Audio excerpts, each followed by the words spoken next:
अंजलि को रात में दफ्तर में विदाई पार्टी देना कोई अच्छा विचार नहीं था। उनकी कंपनी एक पुरानी इमारत में थी जो अफवाहों के मुताबिक सालों पहले एक भीषण आग में जली थी।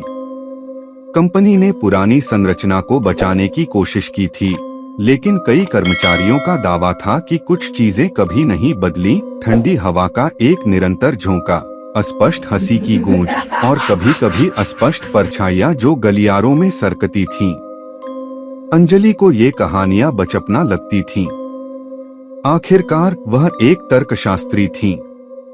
फिर भी अकेले रात में उस सुनसान दफ्तर में कदम रखते हुए उन्हें एक अजीब सी सिहरन महसूस हुई।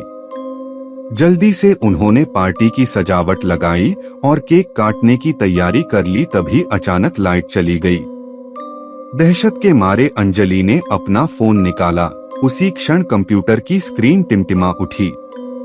एक पुराने जमाने का विदाई गीत बजने लगा, वही जो अफवाहों के मुताबिक आग लगने से पहले अक्सर बजाया जाता था। स्क्रीन पर सफेद पोशाक पहने लोगों की भयानक तस्वीरें कूदने लगीं। उनकी आंखों में एक अथाह निराशा झलक रही थी। अंजलि ने चीखने की कोशिश की, लेकिन आवाज उनके गले में ही अटक गई। फिर उसने देखा परछाइयां।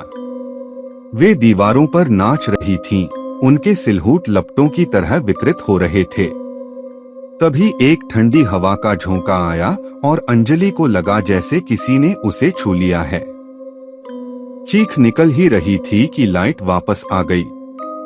सामान बिखरा हुआ था, केक फर्श पर गिरा हुआ था, लेकिन वह अकेली थी।